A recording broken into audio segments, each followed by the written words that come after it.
శ్రీరాముడికి శాంతదేవి అనే అక్క ఉందన్న విషయం చాలా మందికి తెలియదు. హిమాచల్ ప్రదేశ్లో శాంత, ఆమె భర్త రిషిశృంగ ఆలయం ఉంది. దీనిని దేశం నలుమూలల నుండి భక్తులు సందర్శిస్తారు.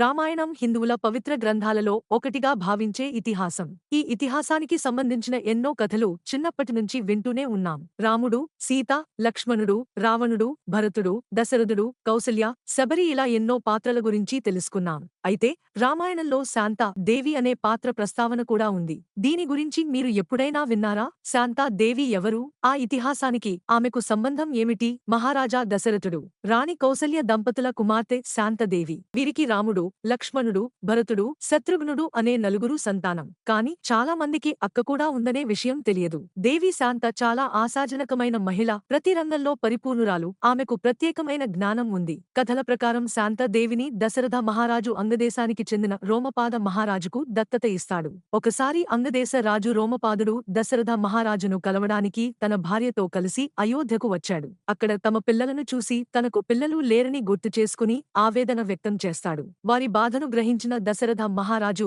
తన పెద్ద కుమార్తె శాంతను దంపతులకు ఇస్తాడు. అప్పుడే శాంత అంగదేశానికి యువరాణి అవుతుంది. శాంతాదేవి చాలా అందంగా ఉంటుంది. ఒకసారి రోమపాద మహారాజు కుమార్తెతో మాట్లాడుతుండగా ఒక బ్రాహ్మణ యువకుడు వర్షాకాల పంట పండించడానికి సహాయం కోరుతూ రాజభవనానికి వచ్చాడు. కాని రాజు అతని విన్నపాలేవీ వినడు. అప్పటివరకు అతని సహాయం కోసం ఎదురుచూసిన బ్రాహ్మణ యువకుడు వెళ్లిపోతాడు. రాజు తన భక్తుడిని అవమానించాడని వర్ష దేవత అయిన ఇంద్రాదేవికి కోపం వస్తుంది. వర్షం కురవకపోవడం వల్ల అందరూ ఇబ్బంది పడతారు. ఈ సమస్యను అధిగమించడానికి రోమపాదుడు రిషిశృంగుని వద్దకు వెళ్లి యజ్ఞం చేయమని కోరతాడు.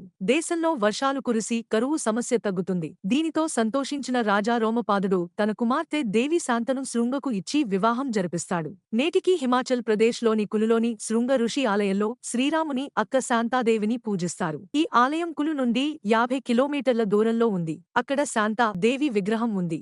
ఆమె భర్త శృంగను కలిసి పూజిస్తారు.